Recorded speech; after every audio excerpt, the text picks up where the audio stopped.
Real quick before we load into the game, the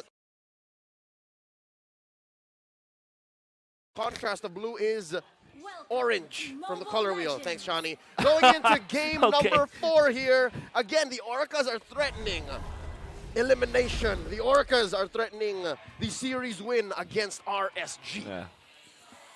Whew, let's go. Eman's shotgun. So, okay, to echo what Leo have said here, there's a lot of comfort on the choice of picking up the Beatrix instead of the carry. I still believe that they should have taken away the carry because now, for Echo, you will have access to HP-based damage against Irad's Fredrin and Light's Franco.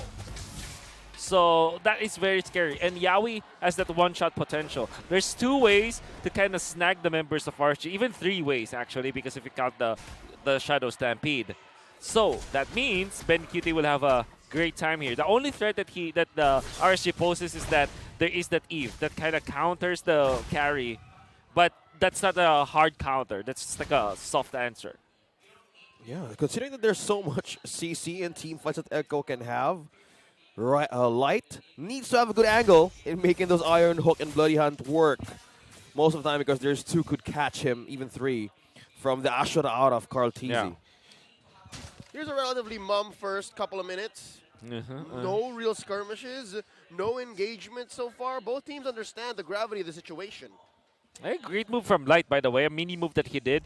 Typically, as the jungler, you would want to get the opposing jungler's Lizard, which in this case is Carl Teasy wanted to take the blue side Lizard on the left side of the map. But Light denied that with a hook. It looks like Vision now is on RSG. Meanwhile, Nats trying to overload and poke some resources out of Egg on the other side. And that is a reset.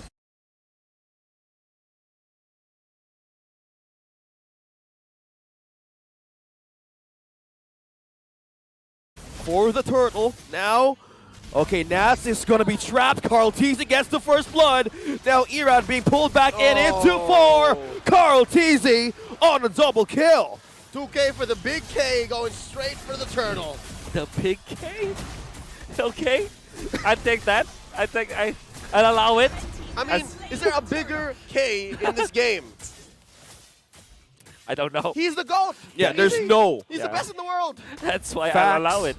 Stats, Carl Teasy, Yeah. 2-time world champion. Yeah. He outdid Irad's Lancelot by 15 times. Right? That's a stat right there. Great stat. By the way, yeah, great start from Echo. The 1,000 gold lead that they have now going in for them. This allows Carl Teasy to be more aggressive, even more aggressive, right? So Sanji rocking this position for Faramis will mean that he will dish out a lot of damage. But what is really underrated from a mid lane Faramis is that the amount of shields that you get with this position 4 Faramis is even greater than you would from a roaming Faramis. So you can be aggressive and defensive at the same time. And Echo can rally behind that. Like I said, the choice that they did, third picking this Martis, allows them to have more dive potential. Someone to go with the Kaja and the glue. Ooh. So you have to be really careful with your RSG. Oh, Mortal Coil has been connected, forced out a flicker. That's the bite.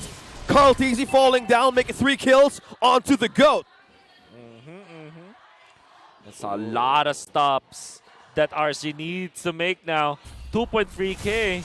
And the fact that Eman is taken out, oh man, really, the decision from RSG, the first 3 picks that they did was great, right? The draft that they are doing. It's just that in the last 2 picks, they decided to go for an Arlet instead of something like a Lapu Lapu so that they can man fight in the early stages. And then they also opted to go for the Beatrix instead of the carry. You can argue that the Beatrix in the early stages is a much more farm dependent compared to a carry. Yeah, and now this opens up good news, bad news, right? You already laid out the bad news. There's a lot of it.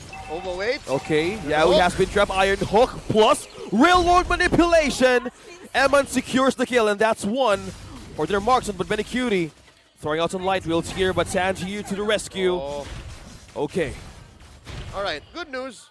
like that. RSG actually has a pretty solid box. When RSG says, we want this, and it's up to their tempo, and again, we know that up to the late game, Nats is capable of forcing such responses. Ooh. Nice use of the iframe. Then yeah, it's not all doom and gloom for RSG, despite this almost 3K gold lead at 5 minutes. They have massive team fight and pickoff. They have to really rally behind their pickoff potential from the Bennett's Rage and Light. I think they're waiting for the Blade of Despair, which is now available for Eman to go with the boots. He rushed for that Blade of Despair. And despite having the death, in fact, I mean, you can argue that he's got a decent time. Well, speaking of decent time, looks like Echo is up top there. Yeah. Trying to pressure in the marksman of RSG. Eman, on the other hand, would need aid for this one. Yeah. That is going to be the Radiant Armor picked up by Nats, which is actually, if you think about it, there's not much magic threat. He's afraid of Sanji, Yaoi, Wow. and Sanford. I don't know, man. I think Wow. Carl Teasy is a real Interesting. threat at this point, but I agree. I was just about to say that the real threat here is Carl Teasy. That is interesting decision from Nats. we'll see how it pays off. Yeah. Because again, he's also very active. So off-tempo, unconventional response. A good hook plus good manipulation. Now Threes trying to suppress members of RSG. Now Whoa! Benecutie takes down the turret. Now will they respond in for a kill? Exor takes down Sanford. Now the members of Echo are now turning back. And Emma slaying down Yaoi. Now that's a back away and retreat for Echo. Will they have a safe passage back to base? And mid lane will be the answer for their retreat. But Light and Irad still on pursuit. Will they still push it? No, they won't. So there you go. That's why. Yeah. They were going to be aggressive still. Yeah, massive pick-off decision and punish from RSG. Now they will take a turret up top, so they will even cut out the deficit.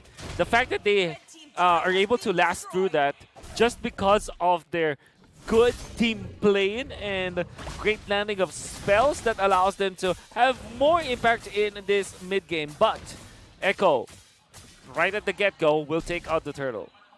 Well, speaking of going with the go, Carl Teasy secures the last turtle of the game. Echo on the lead, 2.8K. Here's what's scary. Irad, he himself knows how scary a Martis is that's on fire. Yeah. And that's what Carl TZ is right now. That is. He's sitting at 3-0-0. And Yep. he's building up very well. Yeah. He's gonna be going for the casual items, right? Casual leg blades, casual multi-essence, brute force breastplate. We know that the Martis spams a lot of skills. That means that you're more incentivized to have more impact.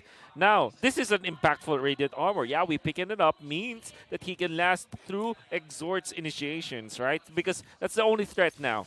And it allows them to kind of, for lack of a better term, like neuter the damage output of Exhort. Oh, that's the Mortal Coil. Will it still connect? Yaoi, that's the Ring of Order. Now, will they get a catch? No, they're just poking them out, forcing them back on their turret's defense. Yep. Forcing a flicker out of light. So Echo knows that for the next, minute and a half, they can't be engaged on. That's the flicker plus the Ring of Order, then make it on a Divine Judgment onto Nats. Oh. Falling down, but now Whoa. that's the Iron Hook and Bloody on combo. Carl TC being saved by the ultimate of Sanji. Now they're going back to base. Sanford, the Jelly Man, is trying to catch out one. Light dropping in low, but Carl TC, will he secure the kill? But Sanford takes that one down. But Echo will now fall back. Void Crystal gonna hurt and gonna peel something out. Sanji forcing them back to base. RSG on a retreat back. The Jelly Man The cutting the Jelly line Man. straight through RSG. If he wasn't there, if 40 couldn't do exactly he was doing, then that could have been a deja vu moment from top lane. And what did we say? The real threat is Carl TZ. 3-0-1. Damage output is there. No armor from the entirety of RSG. No For pants. just the items. Dominance eyes surely on Franco, but there's really not much when it comes to frontlining against the damage output of Echo. So an interesting decision from RSG. By the way, big props to Sanji not even having to commit his flicker to save his mate after getting pulled back by the hook. That is how good his positioning is. Well, speaking of positioning, Carl TZ has eyes on Light. Will they take down the row of RSG? Real manipulation is going to be set up. Here's Carl TZ takes down Light. There's no Iron Hook combo set up for RSG. Echo has a clear eyes on this Lord. They're at a Four man members. advantage. Oh my. Can they force it? No, how can who force it? I think it's just Echo just gonna be taking this for themselves. Look at Benny. Benny, nobody spots in the storm. Where's the storm coming from? Eman is on the killing spree. Sanji's down. Benny Cutie still waiting for the right timing now. Lord is on dropping down health. Echo remains on 3, but here comes Benny Cutie on the speeding line. Will he make it? Will he make it to the drams as Era taking down the buff? No, Yaoi trying to hold on and defend Benny Cutie, but that's Eman shutting down Carl TC, making it 3. Bodies dropping down Echo, and that's taking down the storm as well. Benny Cutie's down, and RSG is just drawing a clap back from that objective. The Raiders are alive, and they are here. Wolf Echo may have taken a little too much time. Definitely, really too much time that they were staying outside of the range of RSG, and now Eman is threatening. Does have the sniper, isn't showing his shotgun just yet, as the great Francis Contero would have written that script. Maybe this time he is gonna be relying on the Bennett. What is Bennett? It's a grenade launcher, right? Is it a grenade launcher or a... Yeah, let me check that out. Let me see. It's a grenade launcher. Yeah, Yes, it's a grenade launcher. All right. And, yep. Everybody who's using Beatrix properly now has learned to use this gun to its strengths. Yeah, for and sure. They're threatening a penetration up top. Is this a deja vu on the upper bracket? Are they forcing a game number 4? The Raiders final slash has caught 1. Sanford dropping his HP low. He still survives. Jellyman bouncing onto base. They will melt this Lord, but they traded out for a turret up top. The fact that they got a turret after the first Lord, and now they're leading by 2,000 gold, that is massive for RSG, who was trailing 3,000 gold behind. And all it took was one team fight where Echo really made the un-Echo kind of strategy, wherein Benny Cutie just waited for so much time. Yeah, what was it, a minute? It was probably a minute. A Lord dance, and then he was Exactly. waiting and waiting, and then RSG said, you know what, let's just pull the trigger. And Yeah. that's what caused us to be here now, about, what, 3 or 4 minutes later. Exactly. Ooh. Conceal play could be potential. Ooh. It's not going to be the case. Spot it. Spot it. Like this. Spot it. Now this is Oh, different conceal play. tricky situation. Yeah, no, Echo is unaware of this massive rotation that RSG is doing. Yup, and Echo, being unaware, just want to group themselves up. Want to make sure that Sanji's in the vicinity. Make sure that they get the buffs. Now they're trailing behind. I still think that Echo can have a teamfight damage for this one. They're now on look the at opposing that! side. That's the initiation coming in from Nats. Final slash. Now Benny Cutie's being saved, but Ultra Sanji will the cold Alder be the answer here. Benny Cutie taking down Nats. Now the manipulation will be sticking now for the solution of Echo. What is B? What is the target here? It's Era trying to get front line of Pracer's Rat. Still sustained by Sanford. Now Sanji. Oh, the hook! Taken by Exort. Plus the hook. Now they're on a roll. Sanford is now backing down. Run 40! And RSG is on a mission to force another game, and Echo forced back to base to clear the minions. That's more than worth it, man. Nats for Benny Cutie at this point, plus a free Luminous Lord. Man, RSG on a tear. Great decision making and great usage of their mechanics. You can see Light connecting on that hook, getting an extra kill from Egg for RSG. And most importantly, Nats is opening. You see, the way that he utilized the stun, which is super duper weird, but if you think about it, fundamentally speaking, he wasn't eyeing for a stun or a vengeance. He's eyeing for the final slash, and his angle allowed them to clear out that entirety of the right bush in the middle. The RBM. That's right. That's what they call it. Scrims. Yeah, exactly. But here's the thing, right? It is. We were just waiting for RSG to hit critical mass, Yeah. and Echo have let go a massive lead. Yep. Where's the clap back for Echo? How do they do this? This lineup that they have, it's not so good when you're trapped inside your base. Exactly. They need to go pickups now. Yaoi has been acting as if he was like something like a Kufra or a Grok with AoE damage, with AoE stun, the way that he flickers in. Surely he has immortality in that previous engagement. But I think that for Echo, they have to understand now they have to play to their strengths. Pickoffs. That is what they can bring to the table. Man, Single target damage. But a pickoff inside their base isn't as easy to find. It isn't. And here, he goes conceal. And there There you goes go. the concealer through looking for what it a on hook. the pull, but the exchange of the iron hook and the bloody hunt. That goes Yaoi's life to go down, but now Sanford, Sanji, and 3 members of Echo trying to hold in, trying to catch Amanda Bacon in a double. Now Echo's body's dropping down low. Echo is on the state, and RSG is forcing another game. And Nat stayed alive after getting hooked. That's right. And another hook! And it's not stopping. An Iron Hook, 1 and 2, and that's the catch. Come on. Carl Cheesy, will he still make it for the defense though? No, he won't. Exort secures the damage, secures the kill. Now the base is open for RSG to take. They're clearing the minions though. Can they hold it? Fight. Oh, now there goes down. There's a minion. Yowie falls. There's one minion. There's 2 members still. He left to defend. They're still making it The through. waves are here. That's it. Sanford, the only one left at the base. RSG is forcing a game number 5. Would you not have expected any less from the Kings of Sea?